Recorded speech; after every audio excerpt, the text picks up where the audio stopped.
Hey y'all, how y'all doing? I hope all is well with you guys. Let's dive right into this video. It is not accountability if you say what you're doing wrong. That is accountability. But it's really not accountability if you say what you did wrong and then turn back around and do the same thing that you did wrong. That is called damage control.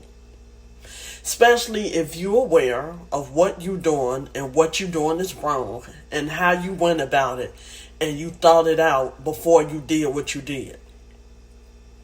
And saying sorry or whatever and then turn right back around and do the same thing you did, that is damage control at its finest and at its best.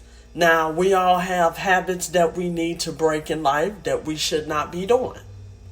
But we also have these things where it's very bad habits when you know you need to change and you're stuck in your ways and you want somebody to accept you the way you are and accepting bad behavior.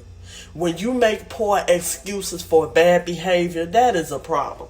I cannot stand because those same type of people be like, oh, well, that's just me. That's just who I am. No, that's just poor excuse for bad behavior, and you want somebody to accept you in the bad things that you do. If I can't correct you or tell you what you're doing wrong and you cop and get an attitude because you know what you're doing is wrong and you want to sit up there and say, oh, well, that's just who I am. You're telling me to accept what you do. So I don't have to accept what you do.